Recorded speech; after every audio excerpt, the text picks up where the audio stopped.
लिए इनाम के तौर पर अनाउंस किए थे, उसमें से तमाम खिलाड़ी को राहुल द्रविड़ को 5-5 करोड़ मिले थे, जबकि दीगर जो कोचिंग स्टाफ था उसको 2.5 करोड़ मिले थे। मगर राहुल द्रविड़ ने 5 करोड़ लेने से इनकार किया। उन्होंने बोला कि मेरे जितने साथी बाकी जितने साथी पैसे लेंगे मैं भी उतने लूंगा, यानी मैं भी 2.5 करोड़ लूंगा, 5 करोड़ नहीं लूंगा, यानी 2.5 करोड़ को ठुकरा दिया उन्होंने।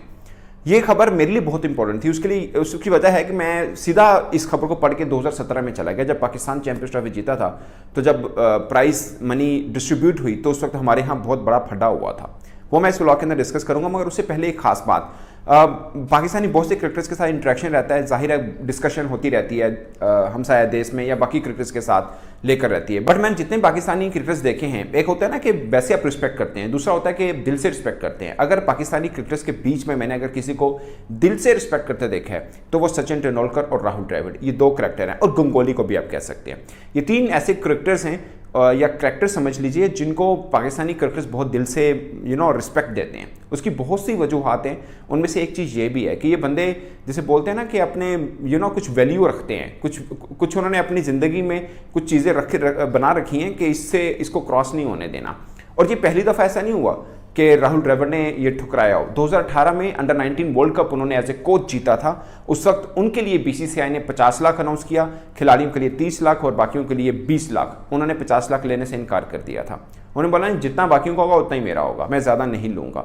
ये होता है कि आप अपने, इसे बोलते हैं टीम मैन, टीम लीडर, ठीक है। आप अपनी बाकी टीम को बोल रहे होते हैं कि मैं तुम्हारे साथ खड़ा हूँ, वो अगर फल लेना है तब भी, और अगर खुदा ना खासा हार गए तब भी मैं आपके उतना ही रिस्पॉन्सिबल रहूंगा। इसको बोलते हैं लीडर। तो क्यों ना जो बाकी खिलाड़ी हैं उनके साथ जान लड़ाएंगे, क्यों नहीं बनाएंगे। और इंडिया के लिए आप खुशकिस्मती चेक कीजिए कि उनको रिप्लेस जो कर रहे हैं गौतम गंभीर, उनका मैंने एक बार सुना कि वो आईपीएल के अंदर अच्छा परफॉर्म नहीं किया था, तो उन्होंने बोला कि मैं अपने पैसे वापस कर दूंगा, क्योंकि मैं जितने लिए मैं डिजर्व नहीं करता, क्योंकि मेरी वजह से फ्रेंचाइज जो है वो बुरे टाइम से गुजरी है। तो ये थिंकिंग है। ये क्यों है? ये देखिए, एक करैक्टर ऊपर होता है, उसको फॉलो करके बाकी भी इस तरह की एग्जाम्पल दे रहे होते हैं। आप जब कहते हैं ना कि मेरे लिए इंस्पिरेशनल है, आप बीइंग क्रिकेटर, फर्ज की आप बडिंग क्रिकेटर हैं, आप कहते हैं मेरे लिए राहुल द्रविड़, मेरे लिए सचिन तेंदुलकर, मेरे लिए जावेद मियांदाद, इमरान खान मेरे इंस्पिरेशनल हैं, तो फिर आप काफ़ी हद तक उनको फॉलो भी कर रहे होते हैं, मतलब उनकी बाकी चीज़ों को भी कर रहे हो। कोई क्रिकेटर ग्रेट होता है वो सिर्फ क्रिकेट को लेकर नहीं होता, बाकी बातों पर भी होता है। क्रिकेट आप 10, 15, 20 साल खेलेंगे ना मैक्सिमम, आज भी अगर वो इज्जत कमा रहे हैं तो अपने काम की वजह से कमा रहे हैं। उसकी बहुत सी वजूहत है। अब मैं 2017 की जो आपको पहले एग्जांपल बताई थी उसके ऊपर आता हूँ। 2017 में जब हम जीते चैंपियंस ट्रॉफी, तो पाकिस्तान क्रिकेट बोर्ड को जो पैसे शायद 230 मिलियन पाकिस्तानी रुपीस मिले थे, वो तो खिलाड़ियों में डिस्ट्रीब्यूट हुए, बाकी में सब में हुए। फिर पाकिस्तान प्राइम मिनिस्टर उस वक्त नवाज शरीफ थे, उन्होंने इस्लामाबाद में सब टीम को बुलाया था, आपको याद होगा। उन्होंने कहा कि सबको इनाम मिलेगा। उसमें हैरान कुन तौर पर इंजमाम उल हक चीफ सिलेक्टर थे, उन्होंने उस वक्त खबरें जो चली और उनके ऊपर क्रिटिसाइज भी हुआ। अभी भी गूगल करके देख लें, हमारे मोहसिन हसन खान उन्होंने क्रिटिसाइज किया, इकबाल कासिम जो फॉर्मर चीफ सिलेक्टर थे उन्होंने इस बात पर क्रिटिसाइज किया कि इंजमाम उल हक क्यों 1 करोड़ रुपए ले रहे हैं। तमाम खिलाड़ियों को 1-1 करोड़ मिला क्योंकि चैंपियंस ट्रॉफी जीत के आए थे। ऐसे में इंजमाम उल हक ने भी 1 करोड़ लिया और खबरें ये चली कि उन्होंने असर और रसूख इस्तेमाल करके कहा कि भाई मैं भी डिजर्व करता हूँ, मुझे भी दें, मैं चीफ सिलेक्टर हूं, मैंने टीम मुझे सिलेक्ट करके भेजी थी, मुझे भी 1 करोड़ दें। तो जबकि उनके जो बाकी सिलेक्टर थे, वजाहतुल्लाह वास्ती थे, वसीम हैदर थे, तौसीफ अहमद थे, ये 3 सिलेक्टर थे, उनको 10-10 लाख मिला था।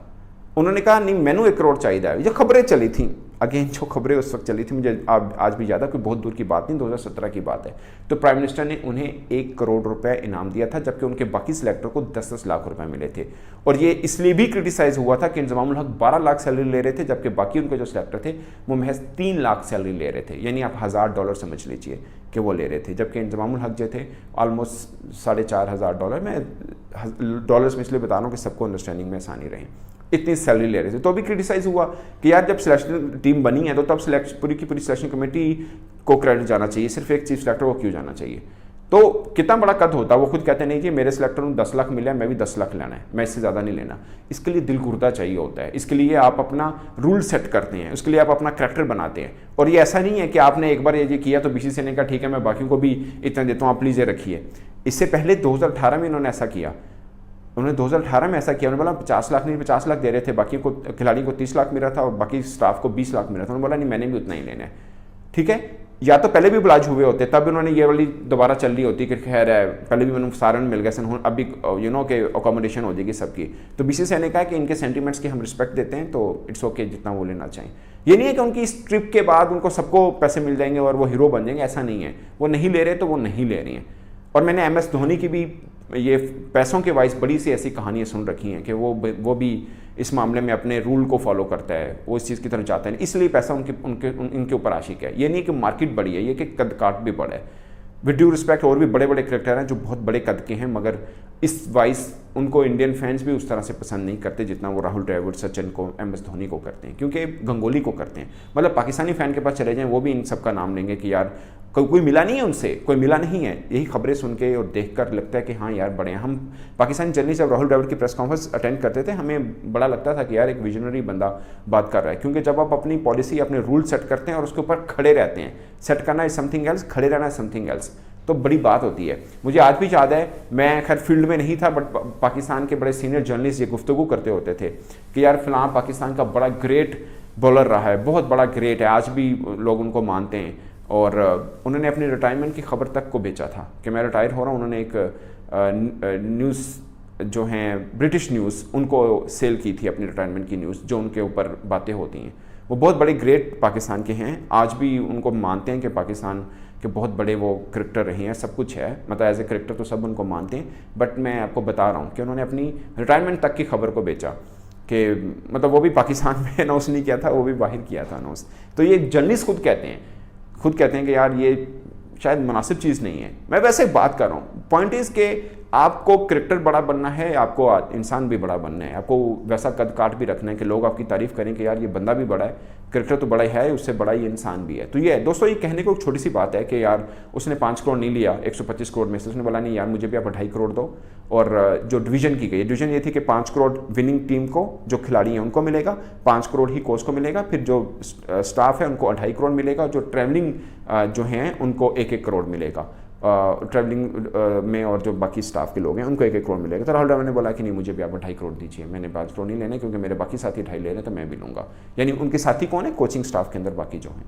तो ये है दोस्तों, आई गेस कि ये एक एग्जाम्पल होती है, और ये बताना होता है कि आपको जब लीडर बनना है तो आपको कैरी करना है बाकी सबको साथ लेके, और सबको ये रहे कि यार हम, ये हमारा कोच या हमारा हेड कोच या हमारा लीडर ये समझ रहा है कि जितनी मैंने मेहनत की है उतनी मेरे इन दोस्तों ने भी की, मेरे साथियों ने भी किया, और ये भी इक्वली डिजर्व करते हैं। ये एक छाप छोड़नी होती है आपको, एक स्टेटमेंट छोड़नी होती है, ताकि उनका मोराल भी थोड़ा रहता है। लीडर सिर्फ बनना या सैलरी से नहीं होता, आपके बड़ी विजन्स और बड़ी चीज़ें होती हैं जिससे डिसाइड होता है कि वाकई आप लीडर हैं। और आज के 10 साल के बाद देखिएगा यही जो स्टाफ है, ये नहीं कि उन्होंने राहुल द्रविड़ ने ये उनके लिए कुर्बानी दी तो वो तारीफ करेंगे, और भी बहुत सी चीज़ें समझ आती हैं ना। 5-10 साल जब सब हट जाते हैं उसके बाद खबरें आ रही होती हैं, मतलब बातें जो तारीफ कर रहे होते हैं या बुराई कर रहे होते हैं तो लोग बात करते हैं। आप देखिएगा 5-10 साल के बाद जो लोग इनके साथ अटैच रहे वो कैसे इनकी तारीफ किया करेंगे कि यार किस कैरेक्टर के और किस लीडरशिप के मालिक राहुल द्रविड़ हैं। तो ये दोस्तों मेरी राय है, और आप अपनी